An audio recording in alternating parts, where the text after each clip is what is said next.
No Jibril came to me. Anytime you hear that Ahmad Deedat saying he's hearing voices, you must know Ahmad Deedat needs a psychiatrist. I'm telling you. I said, look, poor fellow, he's going off now. Bismillahirrahmanirrahim.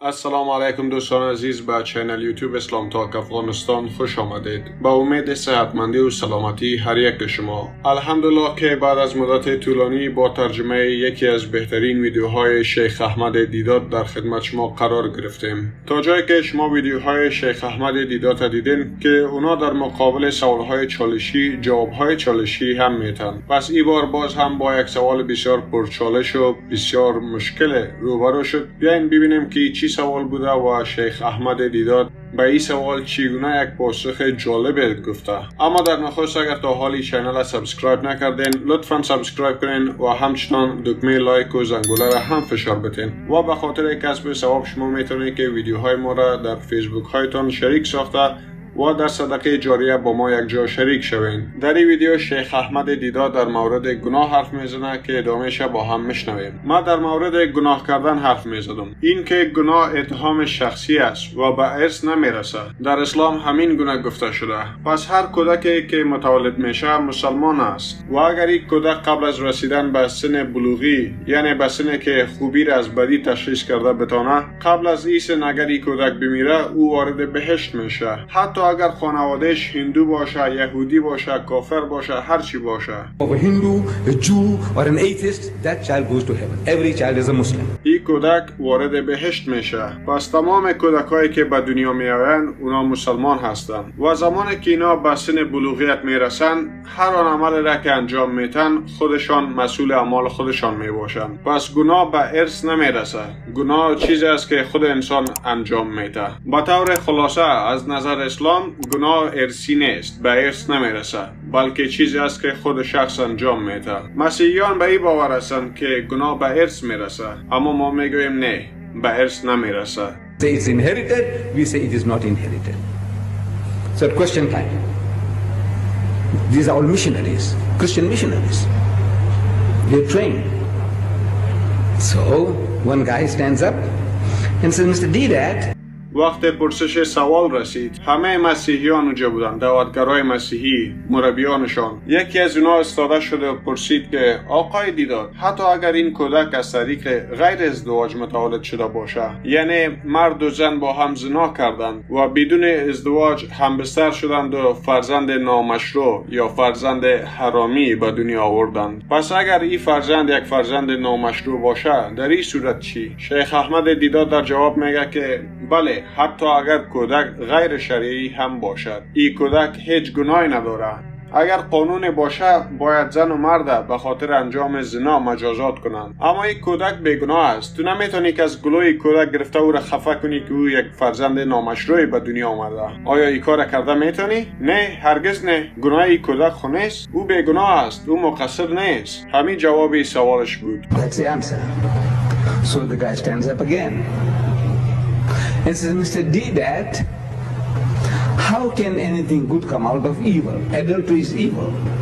Out of that, how can a clean, pure child come out? اما این مرد دوباره استاده شد و گفت آقای دیدات چطور ممکن است که چیز صالح از چیز فاسد به وجود بیاید؟ زنا یک چیز فاسد است. پس این چطور امکان داره که از زنا کودک پاک و طاهر به وجود بیاید؟ و روش ما قسمی بود که یک شخص از من سوال میکرد و ما در جای خود نشسته می بودم و استاده می شدم جواب می دادم و دوباره به جای خود می نشستم و دوباره سوال می کردم و دوباره می خستم و جواب می دادم. اما این بار این شخصی سوال را کرد، ما یک زمان بیشتر را گرفتم تا اینکه از جای ما بخیزم. باز هم تکرار کرد که چطور امکان داره که یک چیز صالح از چیز فاسد به وجود بیاید؟ زنا یک کار فاسد است، پس چگونه ممکن است کودک پاک از زنا به وجود بیاید؟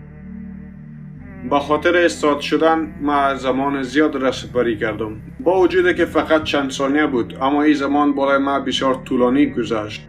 I didn't have the answer. I didn't have the answer. چرا که پیش ما جواب نبود. با واقعیت که پیش ما هیچ جواب به این سوال نبود. ما جواب داشتم. من میتونستم که از لحاظ فیزیولوژی در این مورد حرف بزنم. یا از لحاظ سایکولوژی در این مورد حرف بزنم یا از نگاه اخلاقی صحبت کنم که در این طفل هیچ کدام مشکل وجود نداره. از لحاظ همه چیزایی که ذکر کردم در این طفل کدام مشکل وجود نداره. من میتونستم که در این مورد 1 ساعت طولانی صحبت کنم، اما من خوب میفهمیدم که بعد از صحبت کردن هم این شخص سر خود تکان میداد و میگفت که آقای دیداد چطور ممکنه از چیز صالح از چیز فاسد به وجود بیاید. پس همه حرفای من بیفایده بود. بعد از 1 ساعت تفسیر دادن در مورد فیزیولوژی، سایکولوژی، فلسفه، همه چیز، باز هم میدیدی که این شخص میگه نه آقای دیدار چطور ممکن است که از چیز صالح یک چیز فاسد به وجود بیاید. من میتونستم که 1 ساعت صحبت کنم، ساعتها صحبت کنم، اما در آخر میفهمیدم که مرد قانع نمیشه. That's the difficulty. What am I going to say? So Allah, He gives it to you. If you are working for Him, He gives it to you. I didn't have the answer, but it came. I didn't hear anybody talking to me. No Jibril came to me. امی بر من بسیار دشوار بود، مشکل بود بر من که به این آدم چی بگویم. در این زمان الله بر من جواب رسانید. اگر شما مخلصانه به خاطر الله کار کنین، الله به شما کمک میکند. چرا که من یه جوابی نداشتم، اما جواب بر من رسید. نه، من نشیدم که کسی همراه من گپ بزنه. جبرائیل علیه السلام نامد بر من جواب نگفت. هر وقتی که شما از من شنیدین که احمد دیداد صدا میشنوه، صداها را میشنوه، او وقت شما باید بفهمید که احمد دیداد به یک دکتر روانی ضرورت داره.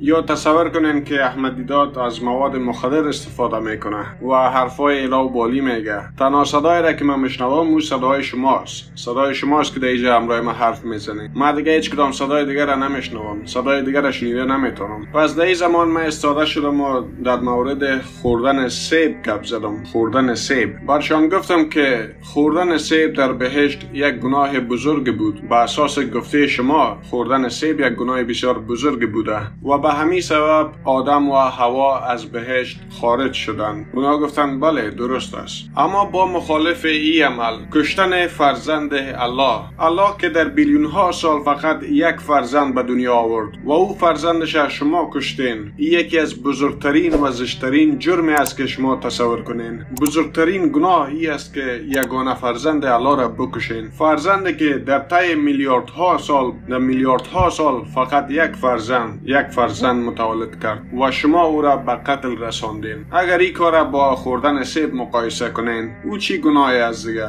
اما باز هم شما فکر میکنین که بعد از کشتن فرزند الله شما نجات پیدا کرده میتونین و به جنت و بهشت میروین. حال شما به ما بگوین چطور ممکن است که از تو یک چیز فاسد، یک چیز صالح که او به جنت رفتن است به وجود بیاید؟ لطفاً شما بر من این حرف بگوین چطور امکان داره؟